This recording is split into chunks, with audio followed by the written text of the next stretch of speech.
I want to grab two clips out of order here. Let's grab 12. Let's see. Jeff, do we have that Hank Johnson clip about Guam? Do you have that on audio still? We don't have that. Okay. Well, let's play. If we can grab clip 12, Rob, I'll set that up here in a second, the Hank Johnson clip. But again, LL Bean and Sam's Club on the nice list. One last comment on the McRib, just in case you're sitting there in the drive-thru. You've been listening to Focal Point. You're sitting there in the drive-thru, and you were going to go in there, and you were going to order a McRib. And then you heard on the Full Information Radio Network, American Family Radio Talk, that the McRib is a restructured meat product. It's made out of tripe, heart, and scalded stomach.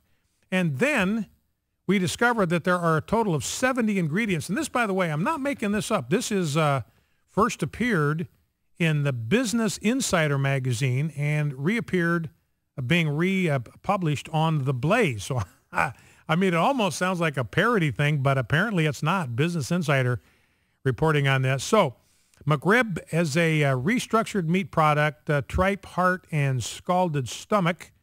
And there are a total of 70 ingredients in this pork sandwich, which include azodicarbonamide,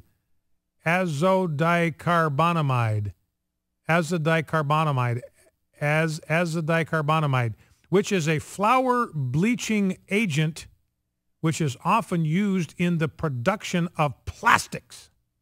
Okay, so that is your McRib. And the best news, only 500, count them, calories in a McRib.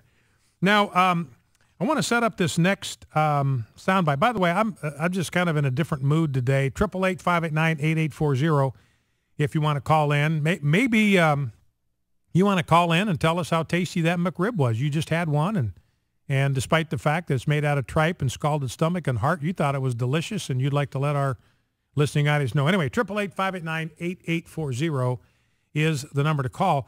Now, this next clip features Representative Hank Johnson. It's a bit of a lengthy clip, but I just couldn't figure out where exactly to cut this thing because you got to get the full flavor of this soundbite. Representative Hank Johnson represents a district in Georgia. This guy is a sitting United States congressman, and this guy just got reelected. This was the guy, if you remember, back in 2011 or 10, sometime in there, he was part of some kind of military committee, some committee that deals with the military, and there was some kind of hearing, and some officer, high-ranking officer from the military was there, and they were talking about sending more U.S. troops to Guam. Now, I don't know much about Guam, but my wife was born there, so I know a little bit about Guam. She spent the first 6 months of her life in Guam, so it was a U.S. territory, so she is an American citizen. Just wanted you to be aware of that in case she decides to run for president. She's eligible. Now, and this guy, this Hank Johnson guy, said, hey, look, and he was dead serious about this. He's got some general from the Army or something there. He says, look, I'm really concerned about sending more troops to Guam because that's not a big island. It's like only 12 miles long. It's only 8 miles wide. We have our base on one end of that island. If we send too many troops there, I'm concerned that the island is going to tip over. We're going to have too much weight on one end of the island, and it's going to tip over. He was dead serious about that. Now, apparently, Hank Johnson used the word midget. And I don't even know exactly how he used it, but he apparently was excoriated by the vertically challenged organizations in America, and so he issued an abject apology for using the M word. Now, Jamie Foxx, Quentin Tarantino, they're out there bragging about the fact that they're using the N word 109 times, all-time Hollywood record, in the new movie Django. Jamie Foxx is out there talking about how he, as an N-word, killed all the white people at the end of the movie. By the way, they canceled the premiere for that thing in the wake of this Sandy Hook shooting. They just canceled the big splashy fancy pants Hollywood premiere for this thing because apparently it's a very violent movie. So no apologies from Quentin Tarantino, no apologies from Jamie Foxx about the use of the N-word. None. 109 times, no apology. But Hank Johnson uses the M word one time, and he has to go on the floor of the House of Representatives and issue an abject apology. Listen, if you will. But to my discovery, just within the last 12 hours or so, I have found that the use of the the use of the M word is no longer socially acceptable. Now, the M word refers to a group of people, the little people, but when we say little people, I'm not talking about the Leona Helmsley little people. I'm not talking about the 47%. I'm not talking about the takers instead of the makers, as some would describe them. I'm not talking about the middle class, working people, working poor people. That's not what is meant by the little people term. It really refers to a medical condition. Dwarfism is the name of that medical condition, and sometimes I guess one can even say abnormally small people, which to me is I like that term better than dwarfism.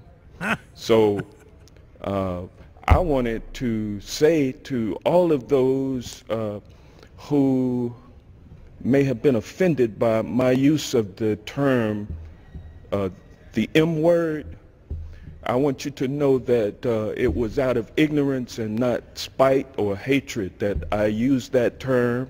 Well, I'm glad about two things. Number one, I'm glad that Representative Hank Johnson had a chance to get that off his chest.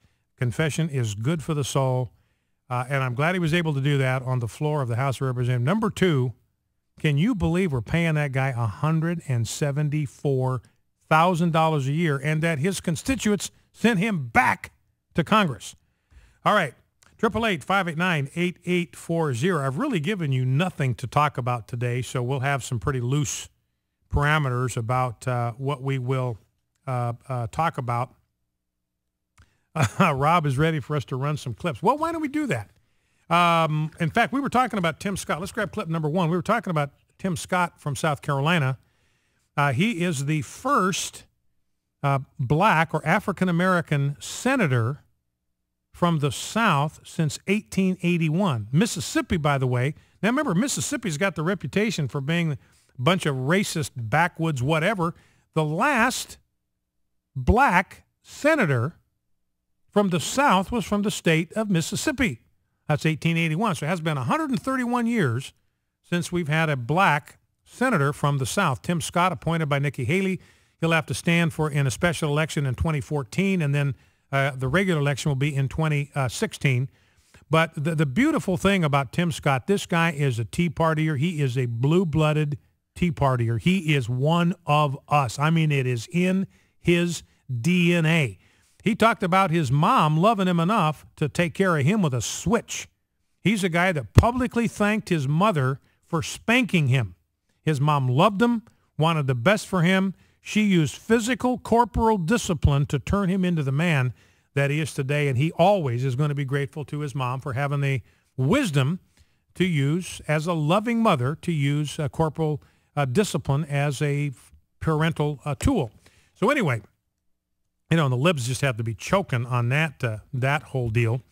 But here is Tim Scott on the floor talking about Obamacare. I just wanted to give you a flavor of what this guy is like. His voting record with the National Pro-Life Organization is 100%. He had 10 votes on the pro-life issue, 10 for 10 supporting sanctity of life. This is a huge, huge win. Another winnable war moment. Tim Scott in the Senate. Let's listen as he takes on Obamacare.